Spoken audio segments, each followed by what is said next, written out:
Welcome to the Age-Friendly Dayton podcast. This is a program showcasing insights and fascinating stories about the many age-friendly achievements happening in Dayton. Please welcome your host, Age-Friendly Dayton champion Donna Kastner and producer Terry O'Brien. Hey, Donna, we are back with our third episode. Can you believe it? Episode number 3. I cannot believe it. So I know we have a lot on our plate today. And I know we have a special guest coming up. An incredible special guest. We've got Kate Bostorff, who is with Age-Friendly Centerville, joining us in a bit. But guess what, Terry? I really feel like we touched on age-friendly in episode 1. I feel like I want to go a step further in this episode just to give some good context for everything that follows. I think that's a great idea because I still get confused about what age-friendly Dayton or age-friendly living or age-friendly communities. What does that mean? So help me with that. And it's kind of funny because I did a training session and that was exactly the question. So what do we mean by age-friendly communities? And I'm like, I'm so deep in the forest, I forgot. I'm assuming everybody knows. So here's a definition, and it's actually from AARP, which is actually a platform for the work we're doing here in Dayton. Let me share this. Yeah, notice to the listener, this is probably written by a lawyer. Go ahead. Yeah, well, probably. So here you go. Here's the dry definition, but it is accurate. Age-friendly communities encourage and benefit from diverse citizen engagement by including residents in a process to identify the community's needs and develop and implement an action plan to address those needs. Yeah, like I said, that was written by either a marketer or a lawyer. Correct. But what does that mean? Tell me what that means. You know, I think there's dialogue that we've been needing to have, and we haven't had it yet. You know, that we know the world is changing rather quickly, and traditional concepts that maybe our parents and life stages that our parents and grandparents moved through are looking differently now. And nothing looks more differently than retirement. Oh, yeah. Even the concept itself, there's a lot of people saying, I don't want to stop. I want to stay engaged, but maybe I start to do a nice, graceful glide path to something more, fewer hours. So let's talk about that T-shirt you like to wear. What's that Too slogan? young to be done. That is my tagline. It has been since my mid-50s when I could look out and say, wow, I don't want to stop. And as long as I can stay engaged, I do want to stay engaged in work that I enjoy. Right. But at a more leisurely pace. So too young to be done. Too young to be done. So if you're out there and you're too young to be done, this podcast is for you. And I should step back on why we're even doing this podcast. Yeah. I feel like I'm out in the community. So my role as a Mar Encore Fellow with the Dayton Foundation is to support age-friendly initiatives across the region. Okay. And as I share stories with other people in this community, everywhere, they're like, wow, I didn't know that. So big light bulb went off. Maybe we should do a podcast because some people really like to get their information that way. We're all getting information in different methods. And I thought there's so many great stories going on and so much great work going on behalf of others. Right. If we can shine a light on that and point people in some good, productive directions to solve challenges they're dealing with. Sure. It's a beautiful thing. So tell me, who are the communities that are involved in such an age-friendly kind of way of doing things? So we have a dozen communities that are formally enrolled in the Age-Friendly Network, and they are Bellbrook, Brookville, Centerville, Dayton, Harrison Township, Huber Heights, Kettering, Miami County, they're the only county that is in here, Washington Township, Vandalia, Xenia, Yellow Springs, Huber Heights, Kettering. I'm moving all over. But you guys get together on a bi-monthly or monthly basis and talk about how to make communities more friendly to aging people. Correct. And I'm a Mar Encore Fellow with the foundation, and that's a paid position. It's part-time and flexible. Yep. And my role is to convene this group, facilitate some fruitful conversations where there's some good best practice sharing and, like, how are you solving this challenge? Why? We didn't know about that. What resource are you using? And it's been wonderful to kind of be a part of that larger dialogue. There are incredible people that are working on behalf of the age 60 plus community. And I just think that knowing more and doing more can be a beautiful, we need to study this more because we're going to have more people age 65 and older than 18 and younger now and for the next 30 years. Yeah. So I think with that in mind, it's an honor to be in this role. And I will tell everyone, stay tuned to this podcast because you're going to hear stories from others. And today you're going to hear about Age-Friendly Centerville. Well, let's take a quick break and then we'll come back with Miss Kate Bostorff. How's that sound? That sounds great. thanks to the Mar Encore Fellows initiative at the Dayton Foundation for making this Age-Friendly Dayton podcast possible. Since 2017, the Dayton Foundation has deployed numerous highly skilled older adults into the community to work as Mar Encore Fellows to help communities solve problems and create new opportunities. Thank you again to the Dayton Foundation for making this Age-Friendly Dayton podcast possible. Hey, Donna, we're back. I can't believe who we have here in the studio sitting right across from you. I know. Why don't you tell everyone who we have here? This is a legendary Kate Bosdorf. You know, the standing ovation was enough when I walked in, Terry. Thank you. I have worked with Kate now for a number of years, and I find her to be one of the most talented and interesting people that we know. Can you hear the ruffling of the money as I hand it to she's Terry? passing money towards me. And I came to know Kate from a totally different, paths crossing, and I concur. How'd you get to know her? The age-friendly work we're doing, she's our champion for Centerville. So how come Kate is sitting here today? What's the reason she's here today? Okay, Kate, our paths crossed in the context of this age-friendly program, the Miami Valley Age-Friendly Network, and Centerville is one of the 12 communities that are members of that network, and you're the person I interact with most. You're taking the lead on this. So we're thrilled to have Kate here today, and I think we want to take a closer look at things that are developing in Centerville around age-friendly. Yeah, I agree, because A, I live in Centerville, and B, I'm aging. And I'm glad to hear Kate's here to tell us all about the things I can expect to take advantage of. I love to tell you what to do and expect, Terry. Thank you for having me. I'm excited to be here. I have learned a ton already through this process. I think I was tapped to lead our age-friendly efforts in Centerville because I'm communications director, and it just really, as part of the Community Resources Office, it's a natural tie-in. But I have learned so much working with Donna. And we've gotten to the point now where through the process, we have completed our citywide survey, which was a big undertaking.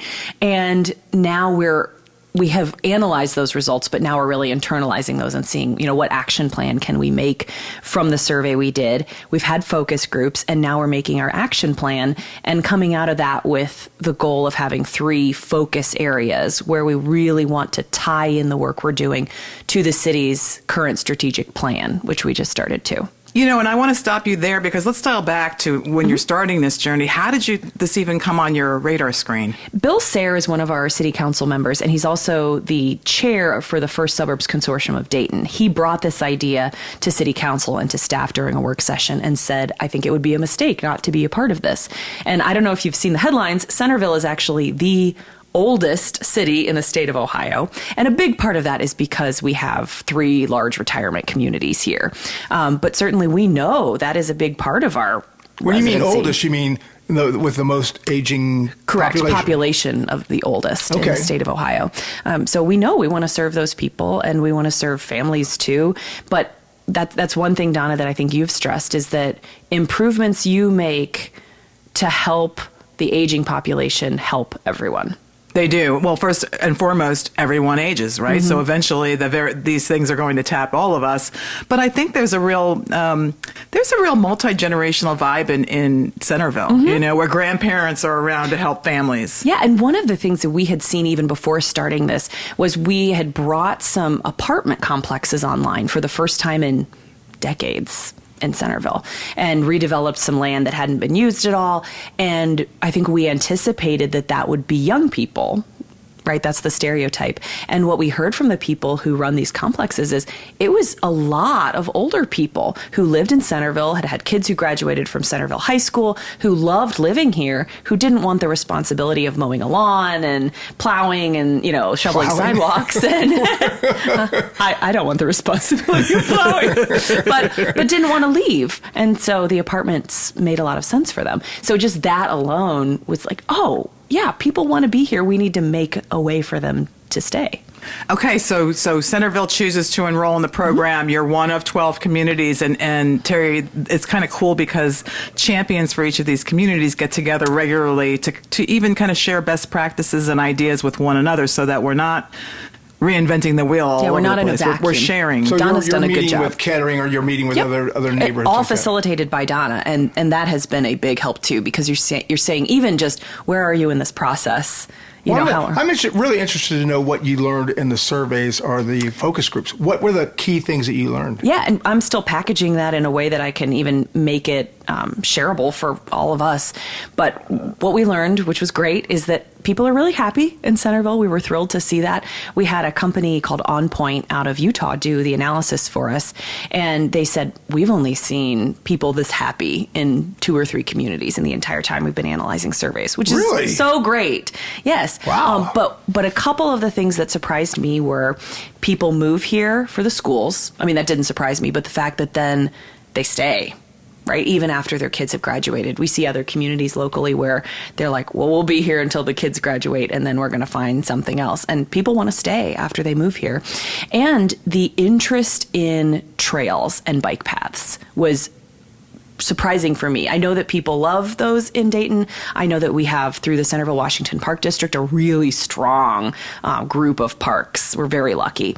But the fact that I think we had 40% of respondents said, I regularly use a walking path or a bike trail. And so hearing that helps us say, we do need to prioritize that and work with parks and work with Bike Centerville. Yeah. Anything else that maybe popped out at you? Well, it won't surprise anybody who lives or drives through Centerville to hear that intersection of 725 and 48 is a hot item, right? People love it. Let me tell you, I've aged quite a lot. So walkability and the trail's great. Maybe at certain intersections we got to work on that a little bit. In Centerville, I think it won't surprise a lot of people. It was something like 99% of people in Centerville drive everywhere they go. You know, they like the bike paths, but that's a conscious choice. Like, and now I am riding a bike, or now I am walking. But to make it so, if you want to go shopping in Uptown, which helps, again, everybody, right? Helps the local economy, that people are supporting it and staying here, that you need to be able to, A, semi-conveniently get around and park, and B, feel safe while you do it. And those are improvements that help people of all ages. It's really amazing. I feel like I'm kind of eating popcorn and watching from the spectator gallery as each of these communities moves through this process, this journey, and it starts with assessment. The program they're navigating is through AARP, and it's we weave through the 8 domains of livability. And what's interesting to me, so it might be housing or transportation or healthcare. There's an assortment of domains, and each community seems to land on a short list of domains that matter more, because there's things that cross over all communities, and then there's some very unique elements. Can you maybe shine a light on that, Kate? Yeah, the 3 that our focus group landed on, and when I say focus group, that's representatives from staff, from city council, from some local businesses. We have healthcare representatives. We have representatives from the retirement communities in our area. The 3 that they landed on were housing options, workforce, and by workforce, we also mean, and this is Donna's wheelhouse, so hold her back, or she'll do a whole 3 podcasts on this. But we have an amazing talent pool here that retires at 65 or what age have you, and some of them don't want to be done. Maybe they don't want a full-time job forever, but finding opportunities to fill the holes that we have in our local employers and even volunteer spots throughout the city. So workforce encompasses all of that. And then communications. Something that I have learned and felt overwhelmingly is so many of the things that we think, our modern elders, as Donna has told me to call them, need. We have that, but it's here. And maybe people don't know that there's something else over on this side too. And we need a way to package all of the amenities and the organizations that we have serving this group in a way that people don't have to go looking for it as much. Does that make sense? No, I think where it gets to is what I was going to say is you're doing a lot of stuff, but as an aging person. Right? I would call you extremely elderly. Yeah, when you put that LY on there. I'm 63. Those are the words I would use to describe Terry. We don't hear about it. We don't know this is going on. How do you let us know that these things exist, or you're working toward them, right? No, that's the question. And we're open to suggestions about that, certainly. I think a lot of it is almost proof of performance. What are the results? Rather than like, hey, we're working. Like, well, what have you done?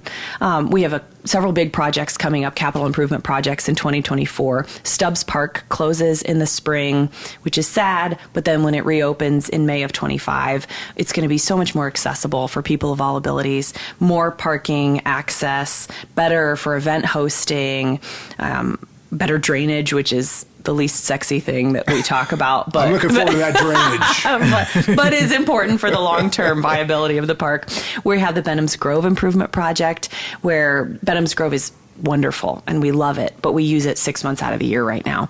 So building an event center there that allows us to host events year-round while also making some necessary, and in some cases deferred maintenance improvements to the Gerber House and the cottage and the gazebo area as well. So all of those, I think, serve a lot of those needs. So when your city council meets, do you guys have this on the radar? How do we make Centerville more age-friendly? Is that a topic, or is that just something that's kind of going on underneath the normal current? Yeah, that's a good question. I mean, the way our city council work sessions are pretty much set up is that it depends on the legislation on the ballot for the regular meeting.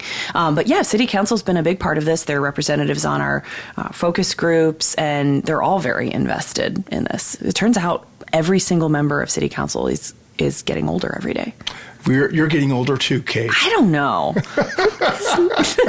On that focus group piece, I have to tell you, Terry, I participated in one of Kate's focus groups, and it was extraordinary. She just really took us down a very productive path of conversations, very interactive.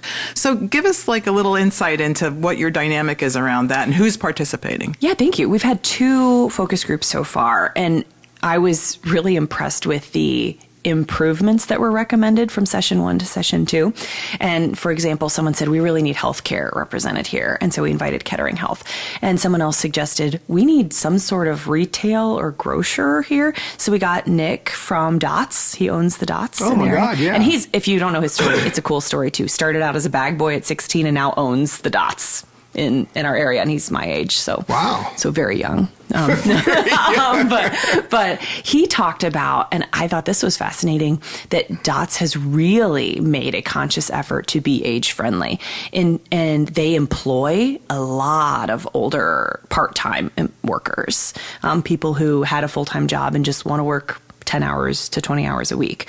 They have people who are available to help, because that is a complaint we hear a lot of times with larger grocers, like, okay, great, I have this self-checkout line, but something always goes wrong. There's no one I can reach out and talk to. Yep. The fact that Dots still accepts paper coupons all the time, and they really push those. And just the thoughtfulness that he's put into building his business, and now they're opening a pharmacy very soon next to the new Dots at Cross Point. Wow. Yeah. Fantastic. So just things like that I would not had someone not recommended we add him to the focus group, I would not have learned about. But a lot of discussion about, and it's a hard question. So there's only so much funding to go around, right? Let's say Dayton, city of Dayton, has more need. So what can Centerville do while building up the greater region for age friendliness and serving the Centerville population specifically? Because it is a balance. Oh yeah, and working with those groups in the rooms that Donna sets up, we hear about the needs in other communities too. So we want to be a partner. Does funding come from Ohio, and then you guys all have to split it up between Kettering and Centerville, or is it actually generated from the city tax? So it depends. When we're talking about Stubbs Park, those improvements, the city's paying a good portion of that, and we got a large portion from state capital funding. Okay. And through ODNR. So, I mean, about $2 million of the project is funded through those. But in terms of age-friendly specifically, there is a pot. A lot of it comes from AARP. And actually from the Dayton Foundation. So again, my fellowship. So this is the confusing point that I typically in conversations I have throughout the community.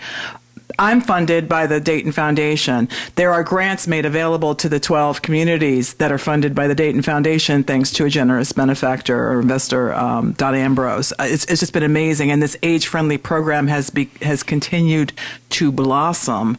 But specific to age-friendly communities, we're in our 3rd year. It's convening a group just often enough that you can kind of brainstorm together and learn and help one another.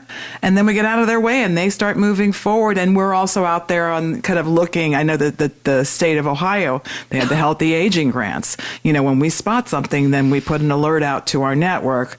It's a beautiful thing. And we're learning this as we go. So it's wonderful people like Kate sitting at a larger table.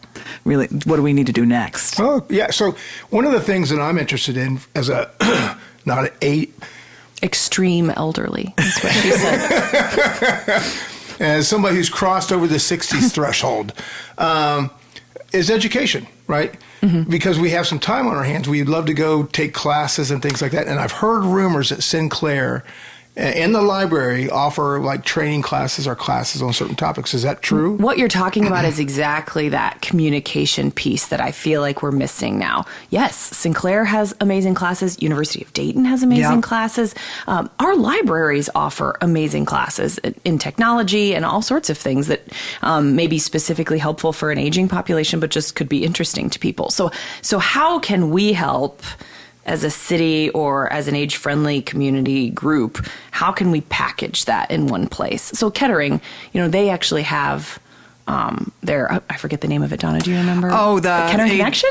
Is that what it's called? Kettering Connection? Something like that. But really focused on this demographic for sure. Yes. And we don't really have that. We have the Recplex through Washington Township, which does a lot. Yeah. So how can the city of Centerville specifically partner with that and add to it and make it stronger? Well, Donna, is that something we could do in this podcast where we find out what's going on and maybe we make some mentions of that? Terry, that's my why in the first place for everything that we're doing. It's happening here live. It's why we invite. So in fact, I'm sitting here and as Kate's sharing stories, I'm like, we have to interview Nick at Dots. We need to we just need to help get the word out. So kudos to Centerville and calling out communication as a challenge. We need to really, we're doing it.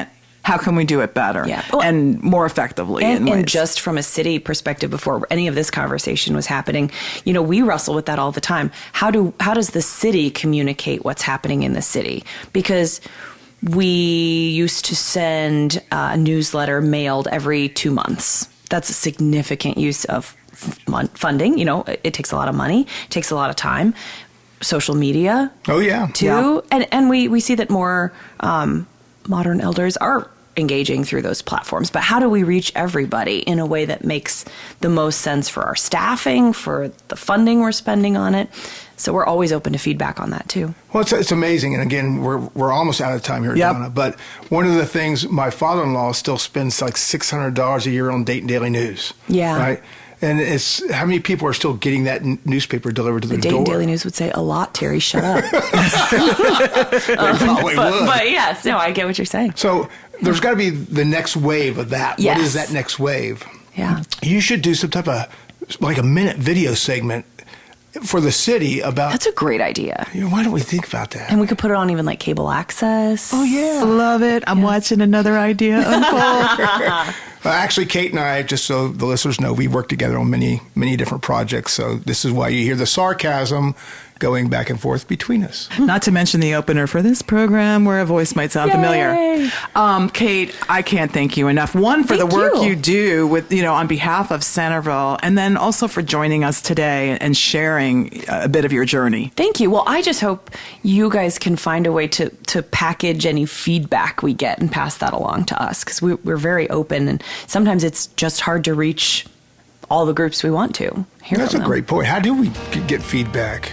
Let's talk about that, in our next Stay tuned. All right. Well, Kate, thank you for joining us. Thank you. All right. Well, we'll be right back.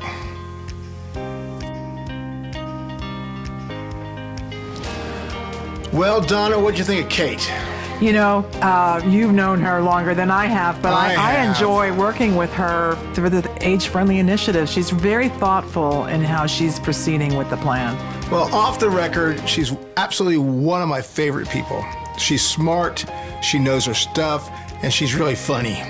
So I really like Kate. On the record, Kate was just fine. I love it. But those are the conversations, Terry, in the future we'll do. We'll bring in different representatives from the age-friendly communities. It's a great idea. However, you want a little teaser for our next episode? Yeah, who's on that? Volunteerism is going to be the theme. We're going to explore that in the context of this next life chapter. And Joni Watson, who is the community champion for Bruner Literacy Center, she's going to be joining us to share her volunteerism story. All right, I do want to find out what happened to Chachi, by the way. Joni. All right, folks, we're going to wrap it up now, and we will see you again soon on the very next podcast.